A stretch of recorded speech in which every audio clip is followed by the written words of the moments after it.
আজকে আমরা ক্যালোরিমিতির মেইন ক্লাসটা করব ইনশাআল্লাহ। তো দেখো, ক্যালোরিমিতির মূলনীতি এর উপরে আমি এখানে বোর্ডে 4টা ম্যাথ লিখে রাখছি। তো এই 4টা ম্যাথ করার আগে আমরা একটু জেনে নিই যে ক্যালোরিমিতির মূলনীতিটা কি।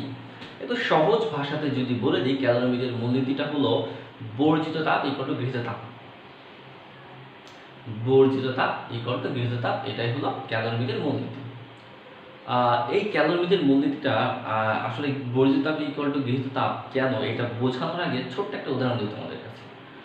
মনে করে এক গ্লাস পানির মধ্যে, এক গ্লাস পানির ভিতরে রুম টেম্পারেচার আছে পানিটা, দেখবি স্বাভাবিক তাপমাত্রা আমরা 25 ডিগ্রি সেন্টিগ্রেড ধরে নিই।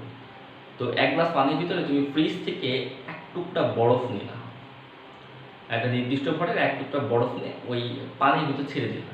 আচ্ছা, বরফটা পানির মধ্যে ছাড়ার আগে পানির ভিতরে হাত ডুবিয়ে দেখবা যে পানি কতটুকু গরম, এই পানির হচ্ছে তাপমাত্রা কেমন আছে, তোমার কাছে পানির তাপটা কেমন মনে হয়।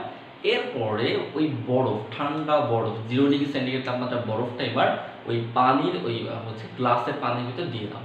দেওয়ার পর যখন বরফটা গলে যায়, বরফ গলার পরে এবার পানিতে হাত দিয়ে দেখবো তো কি হয়, পানি কি ঠান্ডা হয়, মানে পানি আগে যেই যেমন ছিল তার থেকে ঠান্ডা হয় নাকি গরম হয়ে যায়? ঠান্ডা হয়ে যায়। ইভেন বরফ যখন তুমি হাতে ধরেছিলাম, বরফের তাপমাত্রা যে পরিমাণ বরফটা যে পরিমাণ ঠান্ডা ছিল, পানির মধ্যে বরফটা গলে যাওয়ার পর কি সে পরিমাণ ঠান্ডা থাকবে না, তার থেকে একটু গরম হবে। এখানে গৃহীত তাপ ইকুয়াল টু বর্জিত তাপ, এই ক্যালোরিমিটার মূলনীতিটা কাজ করেছে। অলরেডি এই উদাহরণের মাধ্যমে বুঝে গেছো যে ক্যালোরিমিটার মূলনীতিটা কি। তো ক্যালোরিমিটার মূলনীতিটা হচ্ছে এরকম যে যদি দুই বা ততোধিক বিভিন্ন তাপমাত্রার বস্তুকে যদি একত্রিত করা হয়, তাহলে তাদের ভিতরে তাপের আদান প্রদান ঘটে। যতক্ষণ না একটা সাম্য অবস্থায় আসে, যতক্ষণ না একটা স্থির তাপমাত্রাতে আসে, ততক্ষণ পর্যন্ত তাদের মাঝে তাপের আদান প্রদান ঘটে। তো এমন অবস্থাতে যদি তাদের ভিতরে বাইরে থেকে কোনো তাপ না আসে এবং ভেতর থেকে কোনো তাপ বাইরে যদি না যায়, তাহলে গৃহীত তাপ ইকুয়াল টু বর্জিত তাপ হয়। খুব একটা উদাহরণ দিয়ে আমরা এখানে ব্যাপারটা দেখি। যে উদাহরণটা দিলাম সেটা দিয়ে বলি। মনে করো পানি ছিল, এর ভিতরে পানি ছিল, পানির টেম্পারেচার ছিল 25 ডিগ্রি সেন্টিগ্রেড। এবার এক টুকরা বরফ, বরফের টেম্পারেচার ছিল 0 ডিগ্রি সেন্টিগ্রেড। এই বরফটাকে যখন পানির ভিতরে দেওয়া হবে, হয়েছে, তখন বরফ গলে যাবে, কারণ পানির তাপমাত্রা 25 ডিগ্রি আর বরফের তাপমাত্রা 0 ডিগ্রি। এই 25 ডিগ্রি সেন্টিগ্রেড তাপমাত্রা পানিটা যখনই বরফের সংস্পর্শে আসবে, তখন 25 ডিগ্রি সেন্টিগ্রেড তাপমাত্রার পানিটা বরফকে তাপ দান করবে, অর্থাৎ পানি তাপ ছেড়ে দিবে কার কাছে? বরফের কাছে। আর এই 0 ডিগ্রি সেন্টিগ্রেড তাপমাত্রা বরফ কি করবে? পানির কাছ থেকে তাপ গ্রহণ করবে। তাই এখানে পানির তাপমাত্রাটা হবে হলো বর্জিত তাপ, আর বরফের তাপমাত্রাটা হবে হলো গৃহীত তাপ। তার মধ্যে পানির যদি তাপমাত্রা যদি ছেড়ে দেয়, তাহলে পানির তাপমাত্রা 25 থেকে কমতে থাকবে, আর বরফ যদি 0 ডিগ্রি সেন্টিগ্রেড থেকে যদি এই পানি থেকে তাপ যদি গ্রহণ করে, তাহলে বরফের তাপমাত্রা 0 ডিগ্রি সেন্টিগ্রেড তাপমাত্রা থেকে বাড়তে থাকবে। মনে করো বরফের তাপমাত্রা, এই পানির তাপমাত্রা 1 কমছে, বরফের তাপমাত্রা 1 বাড়ছে, বাড়ছে। এইভাবে করতে করতে একটা পর্যায়ে এসে দেখা গেল যে 12 ডিগ্রি সেন্টিগ্রেড তাপমাত্রা যখন হয়েছে, তখন পানির তাপমাত্রা 12 ডিগ্রি, মানে পানি 25 ডিগ্রি সেন্টিগ্রেড তাপমাত্রা থেকে কমতে কমতে 12তে এসেছে। আবার বরফ হচ্ছে 12.5তে এসেছে। এক্সাম্পল হিসেবে বলছি যে পানি তাপমাত্রা 25 থেকে কমতে কমতে 12.5তে এসেছে, আর বরফের তাপমাত্রা বাড়তে বাড়তে 12.5তে গেছে। দুইটাই একদম একই রকম তাপমাত্রা, ঠিক আছে? তখন তারা স্থির হয়ে যাবে আর তাপের কোনো আদান প্রদান ঘটবে না।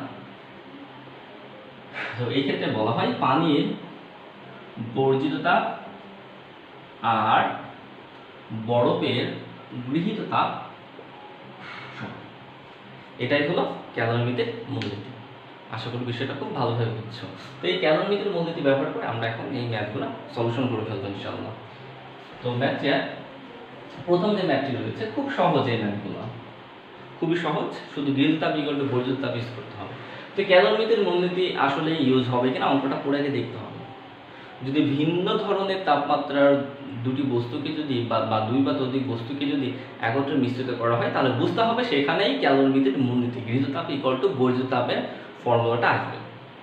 এনিওয়ে, তো আমরা এখানে দেখি, এখানে প্রথম প্রশ্নটাতে বলা হচ্ছে একটি ক্যালোরিমিটারে 25 ডিগ্রি সেন্টিগ্রেড তাপমাত্রার 140 গ্রাম পানি আছে। মনে করো এটি একটি ক্যালোরিমিটার,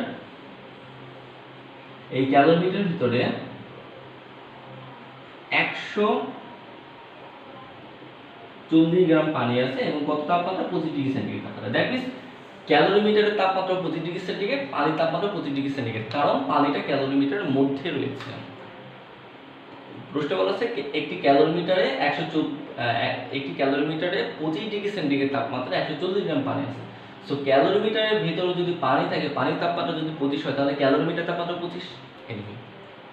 এরপরে বলা হচ্ছে এতে 45 ডিগ্রি সেন্টিগ্রেড তাপমাত্রার 150 গ্রাম পানি মিশ্রিত করা হলো। অর্থাৎ এখন 150 গ্রাম পানি যার তাপমাত্রা হলো 45 ডিগ্রি সেন্টিগ্রেড মিশ্রিত করা, তাহলে মিশ্রণের তাপমাত্রা কত হবে?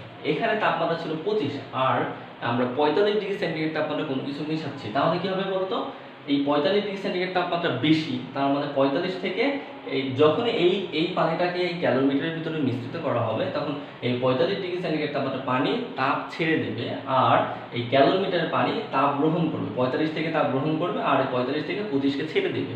একটা পর্যায়ে যখন এই দুজনের তাপমাত্রা একটা পর্যায়ে 45 থেকে কমতে কমতে কমতে কমতে মনে করো 35-এ আসছে, আর এই বাড়তে বাড়তে মনে করো 35-এ গেছে, তার মধ্যে 35টা হবে মিশ্রণের তাপমাত্রা। আশা করি বুঝছো যে 35টা হবে এখানে মিশ্রণের তাপমাত্রা। দ্যাট মিন্স মিশ্রণের তাপমাত্রা বলতে কোনটা বোঝাচ্ছে? যে কোন তাপমাত্রাটা স্থির হবে, অর্থাৎ দুই এ তাপ বর্জন করবে আর এ তাপ গ্রহণ করবে, করতে করতে করতে করতে কোথায় যে স্থির হবে, কোন তাপমাত্রায় যে স্থির হবে, সেটা হলো মিশ্রণের তাপমাত্রা। আশা করি বিষয়টা ভালো করে বুঝছো। তো সেখানে প্রশ্নের লাস্টে আরো বলা আছে ক্যালোরিমিটার পানি সম 10 গ্রাম। তো পানি সমটা কি আমরা ক্যালোরিমিটারের ফার্স্ট ক্লাসে আলোচনা করেছি। এনিওয়ে, আমরা অঙ্কটা করে ফেলি। তার মধ্যে আমরা এখানে দেখতে পাচ্ছি যে গৃহীত তাপ ইকুয়াল টু বর্ধিত তাপ, এই ক্যালোরিমিটার মূলনীতিটা ইউজ করতে হবে। তাহলে আমরা এখানে দেখে ফেলি যে নাম্বার 1 অঙ্কের জন্য গৃহীত তাপ ইকুয়াল টু বর্জিত তাপ। ওকে, তো তাপ বের করতে হয় কোন ফর্মুলাগুলো দিয়ে? আশা করি মনে আছে। যদি তাপমাত্রার পরিবর্তন ঘটে তাহলে আমরা ফর্মুলা ইউজ করি ms ডেল থিটা। আর যদি তাপমাত্রা পরিবর্তন না ঘটে, শুধু অবস্থার পরিবর্তন ঘটে, তখন আমরা ফর্মুলা ইউজ করি ml। এনিওয়ে, তো এখানে আমরা দেখতে পাচ্ছি তাপমাত্রা পরিবর্তন ঘটেছে, কারণ প্রথমে আমরা গৃহীত তাপ, আচ্ছা তাপ গ্রহণ করবে কে? ক্যালোরিমিটার এবং পানি। তো ক্যালোরিমিটারের ক্ষেত্রে আমরা দেখি, ধরি ক্যালোরিমিটারের ভর m1, ক্যালোরিমিটার আপেক্ষিক তাপ S1 এবং তাপমাত্রা পার্থক্য ডেল থিটা। আচ্ছা তাপ গ্রহণ করবে কে কে? ক্যালোরিমিটার তাপ গ্রহণ করবে এবং ক্যালোরিমিটারের মধ্যে যে পানি আছে সে তাপ গ্রহণ করবে। কারণ এখানে কিন্তু পানি আর ক্যালোরিমিটার দুইটা কিন্তু আলাদা বস্তু। পানি হলো একটা তরল পদার্থ আর ক্যালোরিমিটার হলো একটা কঠিন পদার্থ। ক্যালোরিমিটার মানে একটা হলো যন্ত্র, যেই যন্ত্রের সাহায্যে তাপ পরিমাপ করা হয়। এনিওয়ে, তাহলে আমরা এখানে পাচ্ছি হলো প্রথমে ক্যালোরিমিটার তাপ গ্রহণ করবে, তারপর আবার কি করবে? ক্যালোরিমিটার এবং পানি দুইটাই তাপ গ্রহণ করবে। তাহলে ক্যালোরিমিটার যদি তাপ গ্রহণ করে, এখন কি করবে? পানিও তাপ গ্রহণ করবে। তাহলে আমরা পানির ক্ষেত্রে ধরি পানির ভর, ক্যালোরিমিটারের মধ্যে যে পানি ছিল সেই পানির ভর m2 এবং পানির আপেক্ষিক তাপ ধরি S2, তাপমাত্রার পার্থক্য হলো ডেল থিটা। আচ্ছা এবার তাপ বর্জন করবে কে? তাপ বর্জন করবে এই যে 150 গ্রাম ভরের 45 ডিগ্রি সেন্টিগ্রেড তাপমাত্রা পানি, সে হলো তাপ বর্জন করবে। ধরি এই ভরটা m3 আর পানির আপেক্ষিক তাপ তো S2, এখানে যেটা S2 দ্বারা প্রকাশ করেছে, ইনটু ডেল থিটা। আচ্ছা তাপ বর্জন করার মধ্যে আর কেউ কি আছে? নাই, তার মানে একটা শুধু তাপ বর্জন করবে। এনিওয়ে, এবার আমরা ভ্যালুগুলো লিখি। এখন আসো, ক্যালোরিমিটারের ভর প্রশ্নে কি দেওয়া আছে? নাই। ক্যালোরিমিটার আপেক্ষিক তাপ প্রশ্নে কি দেওয়া আছে? নাই। নেই এই কারণে, কারণ ক্যালোরিমিটার পানি সম দেওয়া আছে। ক্যালোরিমিটার পানি সম সমান কিন্তু আমরা বলেছিলাম W ইকুয়াল টু ক্যালোরিমিটার পানি সম W ইকুয়াল টু ms। মনে করে দেখো, আমরা লাস্ট ক্লাসে ক্যালোরিমিটার পানি সমান বলেছিলাম ms। যদি কখনো ক্যালোরিমিটার পানি সম থাকে তাহলে ms না লিখে সরাসরি W লিখবা, অথবা তুমি ms1 এটা লিখো, কোনো সমস্যা নেই, একবারে পুরোটার ভ্যালু বসাই দাও। কত আছে? 10 গ্রাম। তো 10 গ্রাম যদি থাকে, তুমি যদি মনে করো এটা গ্রাম এককে প্রকাশ করবা তাও হবে, তুমি সিরিয়াস এককে করবা তাও হবে, আর যদি মনে করো এমকেএসে করবা তাও হবে। তুমি এখানে গ্রাম থেকে কেজিতে কনভার্ট করে নিতে পারো। 10 গ্রাম আছে, তাহলে আমরা কেজিতে কনভার্ট করলে 10 ভাগ 100। এইটুকুর ভ্যালু আমরা বসাই দিয়েছি, কারণ পানি সমমানে ms ডেল থিটা, তাই না? আচ্ছা, আমরা ধরে নিই 45 ডিগ্রি সেন্টিগ্রেড তাপমাত্রার পানি তাপমাত্রা কমবে যেহেতু তাপ ছেড়ে দেবে, আর 25 ডিগ্রি সেন্টিগ্রেড তাপমাত্রার পানি এর তাপমাত্রা বাড়বে কারণ এর তাপ গ্রহণ করবে। একটা পর্যায়ে টি ডিগ্রি সেন্টিগ্রেড তাপমাত্রায় দুইটা তাপে স্থির হবে। এক্সাম্পল হিসেবে ধরুন যে 45 ডিগ্রি সেন্টিগ্রেড তাপমাত্রার পানিটা তাপ ছেড়ে দিবে, ছেড়ে মানে 45 ডিগ্রি থেকে কমবে, কমতে কমতে টিতে স্থির হবে, আর 25 ডিগ্রি সেন্টিগ্রেড তাপমাত্রার পানি তাপ গ্রহণ করবে, গ্রহণ করে বাড়বে, 25 থেকে বাড়বে, বাড়তে বাড়তে টিতে স্থির হবে ধরে নিই আমরা। আচ্ছা, তাই যদি হয় তাহলে বলো তো এই টিটা হচ্ছে এই মিশ্রণের তাপমাত্রা। তাহলে মিশ্রণের তাপমাত্রা যেহেতু 45 থেকে কমতে কমতে টিতে এসে স্থির হচ্ছে আর 25 থেকে বাড়তে বাড়তে টিতে এসে স্থির হচ্ছে, তাহলে আমাকে বলো যে 45 থেকে টি ছোট হবে না?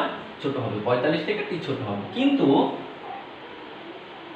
25 থেকে বড় হবে টি, কারণ টিটা হচ্ছে 25 থেকে বাড়তে বাড়তে টিতে স্থির হচ্ছে আর 45 থেকে কমতে কমতে টিতে স্থির হচ্ছে। আশা করি বিষয়টা ভালো করে বুঝছো। এনিওয়ে, তাহলে এখন আসো তাপমাত্রার পার্থক্য। তাপমাত্রার পার্থক্য কার সাথে করতে হবে জানো? তাপমাত্রার পার্থক্য করতে হবে হলো এই টি মানে কতটুকু তাপমাত্রা পার্থক্য হয়েছে, মিশ্রণে স্থির হয়েছে যেখানে, সেই জায়গা থেকে এইটুকু পার্থক্য কত। সরি, ভুল বললাম। ক্যালোরিমিটার তাপমাত্রা প্রথমে ছিল 25, আর এখন এই 150 গ্রাম ভরের পানি মেশানোর কারণে এখন এই ক্যালোরিমিটারের ভিতরে তাপমাত্রা হয়ে গেছে 3 ডিগ্রি সেন্টিগ্রেড। যখন ক্যালোরিমিটারের ভিতরে 140 গ্রাম পানি ছিল তখন তার টেম্পারেচার ছিল 25, কিন্তু 150 গ্রাম ভরের 45 ডিগ্রি সেন্টিগ্রেড তাপমাত্রা পানি যখন এর ভিতরে মিশ্রিত করা হয়েছে, মিশ্রিত করার কারণে 45 থেকে তাপ কমেছে আর 25 থেকে তাপ বেড়েছে, বাড়তে বাড়তে হয়ে গেছে কি টি ডিগ্রি সেন্টিগ্রেড। যখন এই পানিটা ক্যালোরিমিটারের ভিতর মিশ্রিত করা হয়েছে তখন কিন্তু ক্যালোরিমিটারের তাপমাত্রা কিন্তু আর 25 নেই, তখন আছে কত টি ডিগ্রি সেন্টিগ্রেড। কারণ যখন এই পানিটা এর ভিতর মিশ্রিত করা হবে ক্যালোরিমিটার তাপ গ্রহণ করবে, 25 থেকে বাড়বে, আর এই তাপ ছেড়ে দেবে, কমবে। 45 থেকে এই পানির তাপ কমবে, কমতে কমতে একটা পর্যায়ে টি, আর এই বাড়তে বাড়তে একটা পর্যায়ে টিতে যে স্থির, তার মানে মিশ্রণের তাপমাত্রা, মিশ্রণ কোথায় আছে ক্যালোরিমিটারের মধ্যে, তার মানে ক্যালোরিমিটারের তাপমাত্রা যখন এইটা মিশ্রিত করা হয়ে যাবে তখন হয়ে যাবে টি ডিগ্রি সেন্টিগ্রেড। আচ্ছা, ক্যালোরিমিটার আগে তাপমাত্রা কত ছিল 25, আর বর্তমান কত টি, এই দুটো পার্থক্য হলো এখানে ডেল থিটা। আগে কত ছিল আর মিশ্রিত করার পরে তাপমাত্রা কত, এই দুটো পার্থক্য হলো এখানে সব হলো ডেল থিটা। আগে কত ছিল আর বর্তমান মিশ্রিত করার পরে কত হয়েছে, এই দুটো পার্থক্যই হলো ডেল থিটা। বি কেয়ারফুল, এটা যেন ভুল না হয়। আগে ছিল 25 ডিগ্রি আর এখন হয়েছে কত টি। আচ্ছা, টি বড় না 25 বড়? টি বড়, কারণ 25 থেকে বেড়ে টিতে হয়েছে। আশা করি বুঝছো। তাহলে এখানে আমরা কি লিখবো? বড় মাইনাস ছোট। আশা করি বিষয়টা বুঝতে পারছো। এখানে অনেকে মনে করতে পারে যে ভাইয়া সেন্টিগ্রেড থেকে কি কেলভিনে নিয়ে যাবো? না, সেন্টিগ্রেড থেকে কেলভিনে নেওয়ার দরকার নেই, কারণ দুইটা সেন্টিগ্রেডের পার্থক্য যা, দুইটা কেলভিনের পার্থক্য তা। আমি যদি বলি 7 degree centigrade minus 2 degree centigrade, এর পার্থক্য কত হবে? 5 ডিগ্রি সেন্টিগ্রেড। আবার আমি যদি বলি যে এটাকে তুমি কেলভিনে রূপান্তর করো, কত হবে? 280 কেলভিন, আর এটাকে তুমি কেলভিনে রূপান্তর করো, কত হবে? 275 কেলভিন। পার্থক্য কত হলো? 5 কেলভিন। তার মানে দুইটা তাপমাত্রার পার্থক্য সেন্টিগ্রেডেও যা, কেলভিনেও তা। এই জন্য এখানে সেন্টিগ্রেড অথবা কেলভিন যে কোনো একটা রাখলে হবে, কোনো সমস্যা নেই। কেলভিনে রূপান্তর করার কোনো দরকার নেই, সেন্টিগ্রেডে রাখলে হবে। এনিওয়ে, ক্যালোরিমিটারের কাজটা শেষ। এবার কি, ক্যালোরিমিটারের ভিতরে যে পানি ছিল সে পানি, ক্যালোরিমিটার যে পানি ছিল, সেই ক্যালোরিমিটারের ভিতরে যে পানি ছিল সেই পানির বড় কত? 140 গ্রাম। তো গ্রাম থেকে আমরা কেজিতে রূপান্তর করবো, 1000 দ্বারা ভাগ। এবার পানির আপেক্ষিক তাপ কত? 4200 ইনটু তাপমাত্রা পার্থক্য, তাই না? কি বললাম?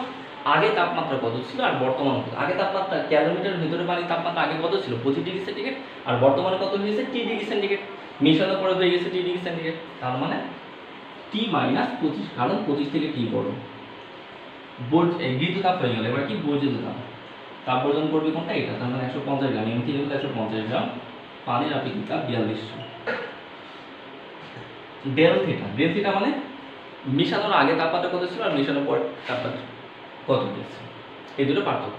মিশানোর আগে তাপমাত্রা ছিল 45 ডিগ্রি আর মিশানোর পরে হয়েছে কত? টি ডিগ্রি সেন্টিগ্রেড। আচ্ছা, 45 বড় না টি বড়? 45 বড়, তাই এখানে 45 মাইনাস টি। সলভ ফাংশন ইউজ করো, এখান থেকে তুমি সরাসরি টি এর ভ্যালুটা পেয়ে যাবে। এই আমার হয়ে গেছে ফার্স্ট ম্যাথড। তো এখানে আরেকটা কথা বলে রাখি যে আপেক্ষিক তাপ অনেকের মধ্যে প্রশ্ন হতে পারে ভাই পানি না থেকে যদি অন্য কিছু থাকে তাহলে এখানে আপেক্ষিক তাপের ক্ষেত্রে কি লিখবো? পানি না থেকে যদি অন্য কিছু থাকে তাহলে অবশ্যই আপেক্ষিক তাপ প্রশ্ন দেওয়া থাকবে, যেমনটা 2 নম্বরটা আমরা করেছি। তো আমরা এখন একটু 2 নম্বর ম্যাথটা সলিউশন করে ফেলবো ইনশাআল্লাহ। 2 নম্বর ম্যাথটাতে একটু খেয়াল করে দেখো কি বলছে। 2 নম্বর ম্যাথটাতে বলা হচ্ছে একটি ক্যালোরিমিটারে 25 ডিগ্রি সেন্টিগ্রেড তাপমাত্রায় 140 গ্রাম তরল পদার্থ আছে। এটা 45 ডিগ্রি সেন্টিগ্রেড তাপমাত্রায় 150 গ্রাম ভরের একটি, এখানে ভরের কথাটা আমি লিখতে ভুলে গেছি, ভরের একটি কঠিন পদার্থ পেতে মিশ্রণের তাপমাত্রা হয় 35 ডিগ্রি সেন্টিগ্রেড। কঠিন পদার্থের আপেক্ষিক তাপ কত হবে? ক্যালোরিমিটার উপাদানের আপেক্ষিক তাপ 0.03 joule per kg per kelvin, তরলের আপেক্ষিক তাপ 300 joule per kg per kelvin. তো 2 নম্বর অঙ্কটা আমরা করে ফেলি। আগে দেখি 2 নম্বর অঙ্কটাতে কি বলছে। 2 নম্বর অঙ্কটাতে বলা হচ্ছে 1 নম্বর অঙ্কের মতোই জাস্ট মেটাল চেঞ্জ, জাস্ট হলো পদার্থটা চেঞ্জ। তাহলে মনে করো এই একটা আমরা ক্যালোরিমিটার নিয়েছি, ক্যালোরিমিটারের ভিতরে 140 গ্রাম একটা ভরে তরল পদার্থ আছে, এবার কিন্তু আর পানি বলিনি। 140 গ্রাম ভরের 140 গ্রাম ভরের তরল পদার্থ রয়েছে, যেই তরল পদার্থের তাপমাত্রা হলো 25 ডিগ্রি সেন্টিগ্রেড। আচ্ছা, ক্যালোরিমিটারের ভিতরে যদি 140 গ্রাম ভরের তরল পদার্থ যদি থাকে, তার তাপমাত্রা যদি 25 ডিগ্রি সেন্টিগ্রেড হয়, তার মানে ক্যালোরিমিটার তাপমাত্রা 25 ডিগ্রি সেন্টিগ্রেড। এনিওয়ে, এরপরে দেখো আমি এই অঙ্কটাতে আরেকটা মিস্টেক করে ফেলেছি। এখানে ক্যালোরিমিটারের ভর থাকবে, ক্যালোরিমিটারের ভর, ক্যালোরিমিটারের ভর 0.2 কেজি, এটা আমরা মিস্টেক করে ফেলেছি, বা 0.5 কেজি বা 0.3 কেজি দিলাম, 0.3 কেজি। এনিওয়ে, এখন দেখো আমরা দেখলাম যে ক্যালোরিমিটার ছিল, ক্যালোরিমিটারের মধ্যে 140 গ্রাম ভরে 25 ডিগ্রি সেন্টিগ্রেড তাপমাত্রা একটা তরল ছিল। তার মানে ক্যালোরিমিটার তাপমাত্রা 25 ডিগ্রি, আবার এর ভিতরে যে তরল রয়েছে সেই তরলের তাপমাত্রা 25 ডিগ্রি। এনিওয়ে, তারপর কি বলছে, এখন 45 ডিগ্রি সেন্টিগ্রেড তাপমাত্রার 150 গ্রাম ভরের একটি কঠিন পদার্থ এই ক্যালোরিমিটারের মধ্যে ফেলা হলো। এই ক্যালোরিমিটার পানির মধ্যে ফেলা হলো। 150 গ্রাম ভরের 45 ডিগ্রি সেন্টিগ্রেড তাপমাত্রায় একটা কঠিন বস্তু ফেলা হলো। এতে এরপরে বলা হচ্ছে যে এতে কঠিন পদার্থ, এক মিনিট, ফেললে মিশ্রণের তাপমাত্রা হলো 35 ডিগ্রি সেন্টিগ্রেড। আরেকটা কথা বলে দিয়েছে, যখনই 150 গ্রাম ভরে 45 ডিগ্রি সেন্টিগ্রেড তাপমাত্রায় কঠিন পদার্থ ফেলা হয়েছে, তখনই মিশ্রণের তাপমাত্রা হয়েছে 35 ডিগ্রি সেন্টিগ্রেড। তার মানে 45 থেকে তাপমাত্রা কমে গেছে আর 25 থেকে বেড়ে গেছে, বেড়ে মিশ্রণের তাপমাত্রা হয়েছে কত? 35। যখন এটা মিশ্রিত করা হয়েছে, মিশ্রিত করা অবস্থায় তাপমাত্রা হচ্ছে 35 ডিগ্রি সেন্টিগ্রেড। এরপর বলা হচ্ছে যে কঠিন পদার্থের আপেক্ষিক তাপ কত? এই কঠিন পদার্থের আপেক্ষিক তাপটা কত? ক্যালোরিমিটার উপাদানের আপেক্ষিক তাপ দেওয়া আছে, তরলের আপেক্ষিক তাপ দেওয়া আছে, ক্যালোরিমিটার ভর দেওয়া আছে। এরকম তাহলে আমরা এখানে দেখতে পাচ্ছি যে দুইটা ভিন্ন ধরনের জিনিস পরস্পর মিশ্রিত হয়েছে। মিশ্রিত হলে সেখানে আমরা কি করব? ক্যালোরিমিটার মূলনীতিটা ইউজ করব। তাহলে গৃহীত তাপ ইকুয়াল টু বর্জিত তাপ, এটা আমরা করছি 2 নম্বর অঙ্ক। গৃহীত তাপ ইকুয়াল টু বর্জিত তাপ। আচ্ছা, এখানে দেখি তাপ গ্রহণ করবে কি কি। যখন এই কঠিন পদার্থটা এই ক্যালোরিমিটারের মধ্যে দেওয়া হয়নি, তখন ক্যালোরিমিটার এবং ক্যালোরিমিটারের ভিতরে যে তরল রয়েছে তার তাপমাত্রা ছিল 25 ডিগ্রি সেন্টিগ্রেড। এরপর যখন এই 45 ডিগ্রি সেন্টিগ্রেড তাপমাত্রার এই কঠিন বস্তুটা এর মধ্যে ফেলা হয়েছে, তখন ক্যালোরিমিটার এবং তরল পদার্থ 45 ডিগ্রি সেন্টিগ্রেড তাপমাত্রা থেকে তাপ গ্রহণ করেছে, আর এই কঠিন বস্তুটা কি করেছে? তাপ বর্জন করেছে। তার মানে তাপ গ্রহণ করেছে তরল পদার্থ এবং ক্যালোরিমিটার। তাহলে আমরা দেখি ক্যালোরিমিটারের ভর ধরি m1, আপেক্ষিক তাপ S1 ডেল থিটা, প্লাস ক্যালোরিমিটারের ভিতরে যে তরল ছিল সেই তরলের ভর m2, আপেক্ষিক তাপ S2 ইনটু ডেল থিটা। এবার এর হলো তাপ গ্রহণ করেছে। এখন বর্জন করেছে কি? এই কঠিন বস্তুটা। কেন বর্জন করেছে? কারণ তাপমাত্রা বেশি তাপমাত্রা যেটা সে বর্জন করবে আর কম তাপমাত্রা যেটা সে গ্রহণ করবে। বস্তুর ভর, কঠিন বস্তুর ভর m3, আপেক্ষিক তাপ S3 ইনটু ডেল থিটা। আর কেউ বর্জন করেছে? না। হ্যাঁ, যদি দুইটা ভিন্ন বস্তু, মনে করো বলা হলো 150 গ্রাম ভরে 45 ডিগ্রি সেন্টিগ্রেড তাপমাত্রা একটা বস্তু, আর 130 গ্রাম ভরে 60 ডিগ্রি সেন্টিগ্রেড তাপমাত্রা একটা বস্তু, এর ভিতর মিশ্রিত করা হলো। আর ক্যালোমিটার তাপমাত্রা ছিল 25 ডিগ্রি। তখন কিন্তু দুইটা বস্তু কিন্তু তাপ বর্জন করতো, 45 ডিগ্রি সেন্টিগ্রেড তাপমাত্রা বস্তু আর 60 ডিগ্রি সেন্টিগ্রেড তাপমাত্রা বস্তু। কারণ 25 থেকে 45 উপরে 60 উপরে, আশা করি বিষয়টা বুঝছো। তখন কিন্তু বর্জিত তাপ দুইটা হতো। কথাটা বুঝুন, আবার বলি, একই অঙ্ক, শুধু বলেছে যে 45 ডিগ্রি সেন্টিগ্রেড তাপমাত্রার 150 গ্রাম ভরের একটা বস্তু আর 130 গ্রাম ভরের 60 ডিগ্রি সেন্টিগ্রেড তাপমাত্রার একটা বস্তু, দুইটা বস্তু এই ক্যালোমিটারের মধ্যে নিক্ষেপ করা হয়েছে। তার মানে দুইটা বস্তু নিক্ষেপ করা হয়েছে, আর দুইটা বস্তুর তাপমাত্রা ক্যালোমিটারের স্বাভাবিক যে তাপমাত্রা ছিল তার থেকে বেশি। বেশি তাপমাত্রা যেগুলো সেগুলো বর্জন করবে। তখন 45 ডিগ্রি সেন্টিগ্রেড তাপমাত্রা বস্তুটাও তাপ বর্জন করতো, আবার 60 ডিগ্রি সেন্টিগ্রেড তাপমাত্রা বস্তুটাও তাপ বর্জন করতো। আসলে বিষয়টা ভালো করে বুঝছো। যদি এত জটিলতা তোমাদের মধ্যে থাকবে না, তখন আবার আরেকটা কিছু হয়ে যেত, কারণ তখন 45 ডিগ্রি সেন্টিগ্রেড তাপমাত্রার বস্তুটাও কিছুটা তাপ গ্রহণ করতো। এনিওয়ে, আমরা অত জটিলতার দিকে যাবো না, এত কঠিনতা থাকবে না, তোমাদের টেনশন করার দরকার নেই। এনিওয়ে, তাহলে এখন আমরা এখান থেকে যেটা করবো, ক্যালোরিমিটারের ভর প্রশ্নে দেওয়া আছে না 0.3 কেজি। ক্যালোরিমিটার আপেক্ষিক তাপ প্রশ্নে দেওয়া আছে। যদি ক্যালোরিমিটারে পানি সম না দেওয়া থাকে তাহলে অবশ্যই ক্যালোরিমিটার আপেক্ষিক তাপ দেওয়া থাকবে এবং ক্যালোরিমিটার ভর দেওয়া থাকবে। যদি পানি সম থাকতো তাহলে এই দুইটার ভ্যালু দেওয়া থাকতো। এনিওয়ে, তাহলে ক্যালোরিমিটারের আপেক্ষিক তাপ দেওয়া আছে কত, 0.03। এবার ডেল থিটা মানে কি, ক্যালোরিমিটারে মিশ্রণের আগে ক্যালোরিমিটারের তাপমাত্রা কত ছিল আর মিশ্রিত হওয়ার পর ক্যালোরিমিটারের তাপমাত্রা কত হয়েছে। মিশ্রণের আগে ক্যালোরিমিটার তাপমাত্রা ছিল 25 ডিগ্রি আর এই সবগুলো মেশানোর পরে তাপমাত্রা হচ্ছে কত, 35 ডিগ্রি। তার মানে এই দুটো পার্থক্য, মিশ্রিত হওয়ার পর তাপমাত্রা এবং মিশ্রিত হওয়ার আগে তাপমাত্রা, পার্থক্যটাই হলো ক্যালোরিমিটারের তাপমাত্রা পার্থক্য 25 প্লাস। এবার কি, তরলের ভর 140 গ্রাম আছে, তাহলে আমরা এটাকে কেজিতে রূপান্তর করব। তরলের আপেক্ষিক তাপ প্রশ্নে দেওয়া আছে না, প্রশ্নে দেওয়া আছে তরলের আপেক্ষিক তাপ কত, 3000 joule per kg per kelvin. তো প্রশ্নে কিন্তু ইতিপূর্বে তার কিন্তু দেওয়া নাই, ফার্স্ট অঙ্কটা দেখেতে দেওয়া নেই, কারণ পানিটা না দেওয়া থাকলে আমরা জানি, তো ধরে নিব। আর যদি পানিটা দেওয়া থাকে, যা দেওয়া থাকবে তাই ধরলাম, 3000। তো অনেকের মনে আরেকটা কনফিউশন আসতে পারে, ভাই joule per kg per kelvin, তার মানে কি তাপমাত্রা পুরোকে কেলভিন নিতে হবে? ওই যে বললাম, সেন্টিগ্রেডে নিলেও যা, কেলভিনে নিলেও যা, পার্থক্য ক্ষেত্রে, তাপমাত্রা পার্থক্য ক্ষেত্রে। সো যদি তাপমাত্রা পার্থক্য থাকে তাহলে সেন্টিগ্রেড একদিকে থাকে, সেন্টিগ্রেডে রাখতে পারো অথবা কেলভিনে পরিণত করতে পারো, as you wish. Del theta মানে এই যে মিশ্রিত করার আগে এই তরলের তাপমাত্রা কত ছিল আর মিশ্রিত হওয়ার পর তাপমাত্রা কত হয়েছে। মিশ্রিত করার পূর্বে ছিল 25 আর মিশ্রিত হওয়ার পরে হয়েছে 35। তার মধ্যে 35 মাইনাস 25, এই আমার হয়ে গেছে গৃহীত তাপ। এবার কি বর্জিত তাপ, কঠিন পদার্থের ভর 150 ভাগ 1000 গ্রাম ছিল, কেজিতে নিলাম। কঠিন পদের আপেক্ষিক তাপ এটা আমাদের বের করতে হবে। ডেল থিটা, মিশ্রিত হওয়ার পূর্বে কঠিন পদের তাপমাত্রা ছিল কত, 45 আর মিশ্রিত হওয়ার পরে হচ্ছে কত, 35। তার মধ্যে 45 মাইনাস 35, স্বল্প অংশ ইউজ করো, স্বল্প অংশ ইউজ করলে S3 এর ভ্যালুটা পেয়ে যাবে। S3 এর ভ্যালু হবে এই একক হবে joule per kg per kelvin, অথবা তুমি বলতে পারো joule per kg per centigrade, as you wish. Anyway, তাহলে এই হলো মোটামুটি আমাদের 2 নম্বর অঙ্ক। এখন আমরা চলে যাচ্ছি 3 নম্বর অঙ্কটা। তো 3 নম্বর অঙ্কটা একটু ভিন্ন টাইপের, 3 এবং 4 একটু ভিন্ন টাইপের অঙ্ক, তবে খুবই সহজ। 3 নম্বর অঙ্কটাতে দেখো বলা হচ্ছে যে 100 ডিগ্রি সেন্টিগ্রেড তাপমাত্রায় 1 লিটার পানিতে 20 গ্রাম ভরের কতগুলো বরফখণ্ড মেশালে পানির তাপমাত্রা 40 ডিগ্রি সেন্টিগ্রেডে নেমে আসবে। এখানে কিন্তু আর ক্যালোরিমিটার বলা হয়নি, ক্যালোরিমিটার বাদে অঙ্ক, তবে দেখতে হবে এখানে ক্যালোরিমিটার মূলনীতি আসছে কিনা। তো আমরা দেখে আসি কিনা।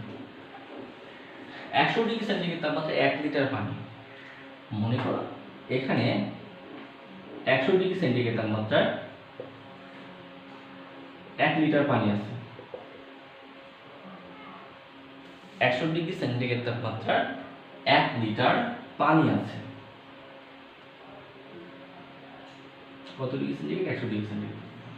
এর ভিতরে তুমি কতগুলো বরফ মেশাতে। আচ্ছা, বরফের তাপমাত্রা কত হবে? বরফের তাপমাত্রা হচ্ছে এর মধ্যে 20 গ্রাম ভরের n সংখ্যক বরফ টুকরা তুমি মেশাচ্ছ। বরফের তাপমাত্রা কত থাকে? 0 ডিগ্রি সেন্টিগ্রেড তাপমাত্রা থাকে। স্বাভাবিক অবস্থায় বরফের তাপমাত্রা থাকে 0 ডিগ্রি সেন্টিগ্রেড, মেশাচ্ছ। আচ্ছা, বরফ এর তাপমাত্রা 0 ডিগ্রি, পানির তাপমাত্রা 100 ডিগ্রি সেন্টিগ্রেড। কি দেখতে পাচ্ছ?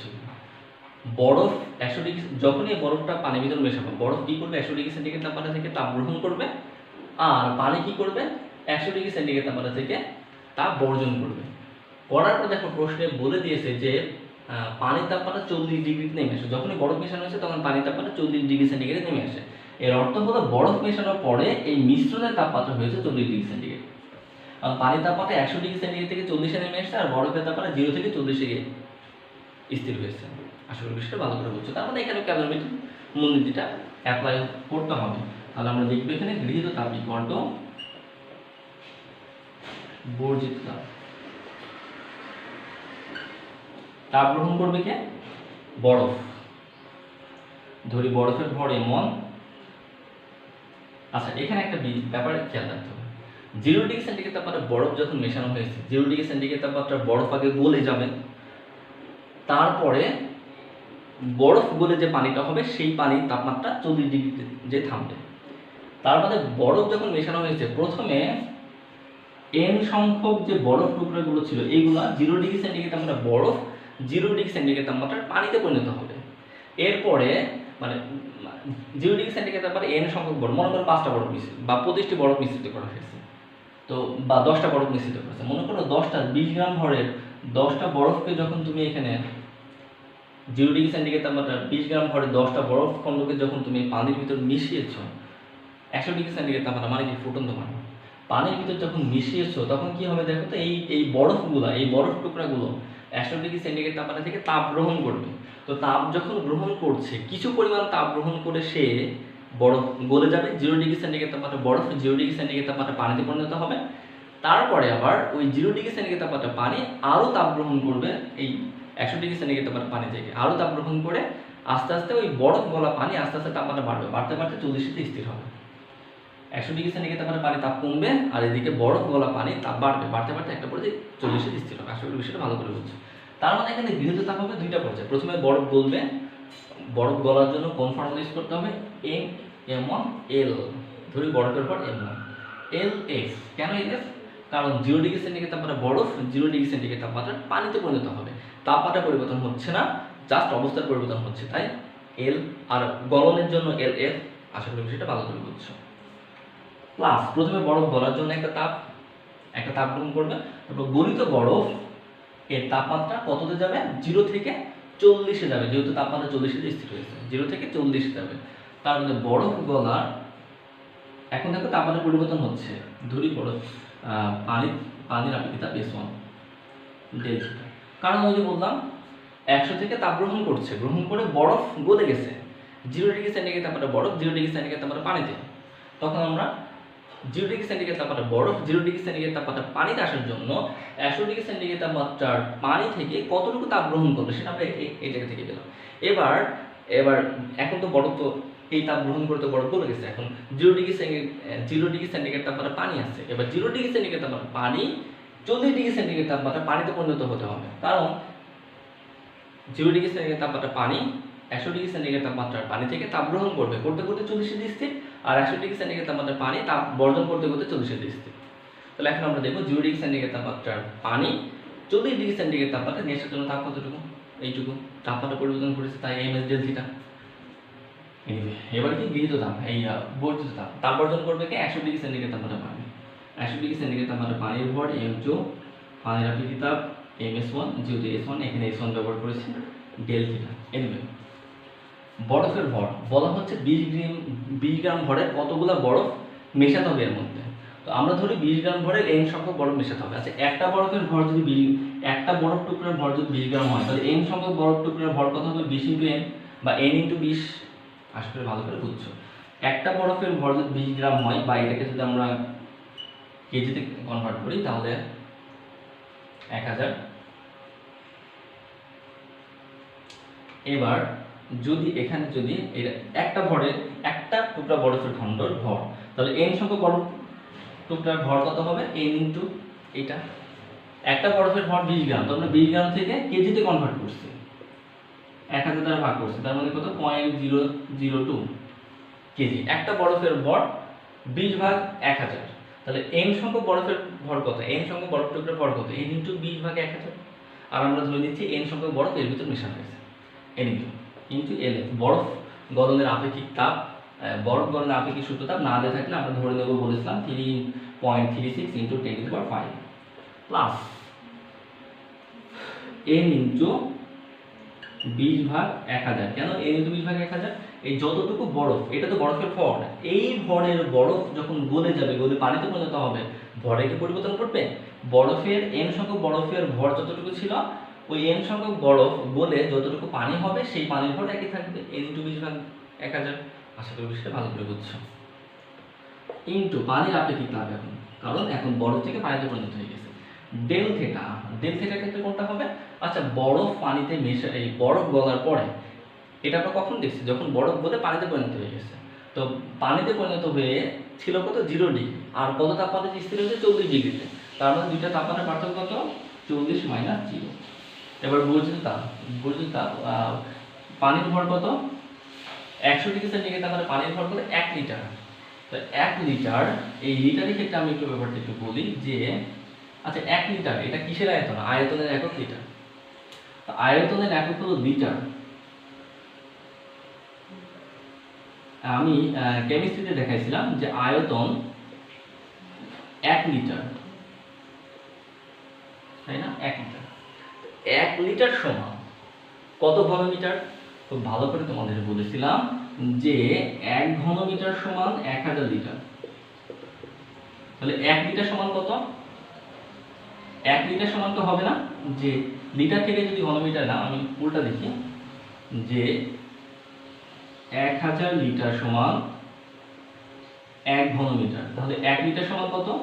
1/1000 বা 10⁻³ তাই না? 1 লিটার সমান হবে 10⁻³ ঘনমিটার। ওকে, তার মানে আমরা বলতে পারি যে এখানে পানির ভর 100 ডিগ্রি সেন্টিগ্রেড তাপমাত্রায় পানির ভর সমান আমরা কি জানি? আয়তন ইনটু ঘনত্ব। ওকে, তো পানির আয়তন দেওয়া হচ্ছে 1 লিটার পানি, তাই না? তো 1 লিটার পানি যদি হয়, 1 লিটার মানে আমরা যদি ঘনমিটার নিয়ে আসি তাহলে কত হবে? 10⁻³ ঘনমিটার। আবার আমরা পানির, এটা কি পানির ঘনত্ব আমরা কত জানি? এটা নির্দিষ্ট, মনে রাখতে হবে। পানির ঘনত্ব হচ্ছে 1000 kg/cubic মিটার। আমরা একক সহ লিখি। আয়তন হচ্ছে 10⁻³ ঘনমিটার, আর ঘনত্ব হচ্ছে, এটা নির্দিষ্ট পানির জন্য 1000 kg/ঘনমিটার। ঘনমিটার কেটে গেল, এইটা গুণ করলে কত হয়? 1 কেজি। সহজ করে বলে দিতে পারি, 1 লিটার সমান, শুধুমাত্র পানির ক্ষেত্রে 1 লিটার সমান 1 কেজি, শুধুমাত্র পানির ক্ষেত্রে। তাহলে 5 লিটার সমান কত হবে? 5 কেজি। এই ব্যাপারটা বুঝছো। তাহলে আমরা এখান থেকে লিখতে পারি যে 100 ডিগ্রি সেন্টিগ্রেড তাপমাত্রায় পানির ভর 1 লিটার, এর অর্থ হলো 1 কেজি, ইনটু পানির আপেক্ষিক তাপ কত? 4200। পানির তাপমাত্রা আগে ছিল 100, এখন হয়েছে কত? 40। ওই ফাংশন ইউজ করো, এন এর মান পেয়ে যাবে 25। তার মানে 25টি বরফ খন্ড মিশ্র করা হবে। আশা করি বিষয়টা ভালো করে বুঝছো। এনিওয়ে, আমরা আজকে লাস্ট অঙ্ক করব। সর্বশেষ অঙ্কটা দেখেছি, এটা খুবই ইম্পর্টেন্ট অঙ্ক। এই যে এখন যে অঙ্কটা করলাম এটাও ইম্পর্টেন্ট, এখানে যতগুলো অঙ্ক দেখেছি তার মধ্যে সবথেকে ইম্পর্টেন্ট এখন যেটা করলাম সেটা, আর এই মুহূর্তে যেটা করবো সেটা 3 এবং 4টা সবথেকে বেশি ইম্পর্টেন্ট। তো আমরা 4 নম্বর অঙ্কটা করে ফেলি, যে কিছু পরিমাণ ফুটন্ত পানি এবং 10 ডিগ্রি সেন্টিগ্রেড তাপমাত্রায় কিছু তলের পানি একত্র করা হলো। একত্রিত পানির ভর 20 গ্যালন এবং তাপমাত্রা 25 ডিগ্রি সেন্টিগ্রেড। মিশ্রণে ফুটন্ত পানি এবং তলের পানির পরিমাণ বের করো। এখান থেকে আমরা দেখতে পাচ্ছি যে ফুটন্ত পানি, কিছু পরিমাণ ফুটন্ত পানি, ধরি M1 ভরের ফুটন্ত পানি, M1 ভরের ফুটন্ত পানি এবং M2 ভরের কলের পানি। কিছু পরিমাণ ফুটন্ত পানি এবং 10 ডিগ্রি সেন্টিগ্রেড তাপমাত্রায় কিছু পরিমাণ কলের পানি একত্রিত করা হলো। তো M1 ভরের ফুটন্ত পানি এবং 10 ডিগ্রি সেন্টিগ্রেড তাপমাত্রায় কলের পানির ভর হচ্ছে M2। তো এই দুই ভরের পানি একত্রিত করা হলো। একত্রিত পানির ভর 20 গ্যালন। একত্রিত মানে কি? তারা এখন একসাথে মিশে আছে, তার মানে মিশ্রিত পানি M1 + M2 এর ভর কত? 10 গ্যালন। মিশ্রিত পানির ভর হচ্ছে M1 + M2 = 10 গ্যালন। M1 ভরের ফুটন্ত পানি আর M2 ভরের কলের পানি একত্রিত মিশ্রিত করো, তাহলে এই মিশ্রিত পানির তাপমাত্রা কতটুকু, এই ভর কতটুকু হবে, M1 + M2 = কত, 10 গ্রাম, এই 10 গ্যালন। কারণ প্রশ্নে বলেই দিয়েছে মিশ্রিত পানির একত্রিত পানির ভর 20 গ্যালন, সরি 10 না 20, এবং মিশ্রণের তাপমাত্রা দেওয়া আছে 35 ডিগ্রি সেন্টিগ্রেড। ওকে, ব্যাপারটা এইভাবে মনে করো M1 ভরের এখানে ফুটন্ত পানি ছিল, ফুটন্ত পানি মানে কি, তার তাপমাত্রা কত, 100 ডিগ্রি সেন্টিগ্রেড। ধরো একটা পানি ফুটতে থাকবে 100 ডিগ্রি সেন্টিগ্রেড তাপমাত্রায়। চুলার উপরে যদি পানি দাও, সে পানিটা কখন ফোটে, দেওয়ার সাথে সাথে কি ফোটে, যদি আগুনে হিট দাও, আগুনে হিট দিতে দিতে একটা পরে কিছুক্ষণ পর্যায়ে ফোটে, যখনই তাপমাত্রা 100 ডিগ্রি সেন্টিগ্রেড চলে যায় তখনই ফুটতে থাকে। এনিওয়ে, তাহলে এখন দেখো যে 100 ডিগ্রি সেন্টিগ্রেড তাপমাত্রা ফুটন্ত পানি মানেই ধরে নেবে তাপমাত্রা 100 ডিগ্রি, শুধুমাত্র পানির ক্ষেত্রে, কিন্তু অন্যগুলোর ক্ষেত্রে না। 100 ডিগ্রি সেন্টিগ্রেড তাপমাত্রা ফুটন্ত পানির ভিতরে, যার ভর হলো M1, এর ভিতরে তুমি 10 ডিগ্রি সেন্টিগ্রেড তাপমাত্রা কলের পানি মিশাচ্ছ, যার ভর হলো M2 মিশাচ্ছ। তাহলে 10 ডিগ্রি সেন্টিগ্রেড তাপমাত্রা পানি তাপ গ্রহণ করবে আর 100 ডিগ্রি সেন্টিগ্রেড তাপমাত্রা পানি তাপ বর্জন করবে, কারণ এর তাপমাত্রা কম, এর তাপমাত্রা বেশি। তার মানে আমরা এখানে দেখতে পাচ্ছি গৃহতাপ বৈদ্যুতিক তাপ, এই থিমটা চলে আসছে। বলতো বর্জিত তাপ বা, তো তাপ গ্রহণ করবে কে, এই কলের পানিটা। তো কলের পানির ভর ধরি M2 into S del theta। তাপ বর্জন করবে কে, 100 ডিগ্রি সেন্টিগ্রেড তাপমাত্রা ফুটন্ত পানি, 100 ডিগ্রি সেন্টিগ্রেড তাপমাত্রা পানির ভর ধরি M1 S del theta। দুইটার ক্ষেত্রে কেন S দিলাম, কারণ এও পানি এও পানি, এই পানি আপেক্ষিক তাপ বোঝায়, পানির আপেক্ষিক তাপ বোঝায়। অর্থাৎ উভয় পক্ষ থেকে আমরা দেখি S কাটাকাটি হয়ে যাচ্ছে, বা এখন আসুন আমরা বলছি মিশ্রিত পানির ভর 20 গ্যালন, M1 + M2। তাহলে এখন আসলে আমরা যদি লিখি যে M2 সমান কত হবে, 20 - M1, তাই হবে না, 20 - M1। তাহলে আমরা দেখি 20 - M1। এখানে গ্যালন আছে, গ্যালন থেকে তুমি যদি মনে করো যে পাউন্ডে নিয়ে যাবো, পাউন্ড থেকে আমরা কেজি নিয়ে যাবো, কোনো সমস্যা নেই, তুমি গ্যালন থেকে এখন চেঞ্জ করতে পারো। আর যদি মনে করো না তুমি গ্যালনের এককটা চেঞ্জ করবে না, তাহলে অ্যান্সার, আমার তো প্রশ্নে তো মেন যেটা চেয়েছে যে হলো মিশ্রিত ফুটন্ত পানি এবং কলের পানি পরিমাণ কত, দেখবেন M1 আর M2 পরিমাণ কত, M1 এবং M2 ভ্যালু কত, M1 এবং M2 ভ্যালু গ্যালনেই বের হবে যদি তুমি এই একক যদি পরিবর্তন না করো। তো দরকার নেই পরিবর্তন করে, আমরা একবার গ্যালন এককে বের করে ফেলি। আর যদি মনে করো না একে কেজিতে নিয়ে যাবো, কোনো সমস্যা নেই, আমরা যদি 1 গ্যালনের সময় 10 পাউন্ড, পাউন্ডে নিয়ে গেলাম, আবার পাউন্ড থেকে আমরা কেজিতে নিয়ে গেলাম, কনভার্ট করে ফেললাম, কনভার্ট করতে হবে। আর যদি মনে করো না এত ঝামেলা করবো না, গ্যালন এককে বের করবো, তাও কোনো সমস্যা নেই, অ্যান্সার হবে এমনি। তো আমরা গ্যালন এককে রাখবো। এস তো কাটাকাটি হয়ে গেছে, ডেল থিটা। মিশ্রিত করার আগে এই কলের তাপমাত্রা ছিল কত, 10 ডিগ্রি, আর মিশ্রিত করার পরে কত হয়েছে, প্রশ্নে বলে দিয়েছে মিশ্রিত করার পর হয়েছে 35 ডিগ্রি সেন্টিগ্রেড। তার মানে 35 - 10। M1 তো আমরা জানি না, কলের পানির ভর তো এই ফুটন্ত পানির ভর তো আমরা জানি না, ডেল থিটা। মিশ্রিত করার পূর্বে তাপমাত্রা ছিল ফুটন্ত পানি 100 ডিগ্রি, আর মিশ্রিত করার পর হয়েছে কত, 35। সলভ ফাংশন ইউজ করো, M1 এর ভ্যালু এখান থেকে পেয়ে যাবেন। আর M1 এর ভ্যালু থেকে এই যে এই 1 নম্বর সমীকরণে M1 এর ভ্যালু বসা, তাহলে M2 এর ভ্যালুটাও পেয়ে যাবে। বসে নাও, বসে অঙ্কটা করতে হবে। আশা করি বিষয়টা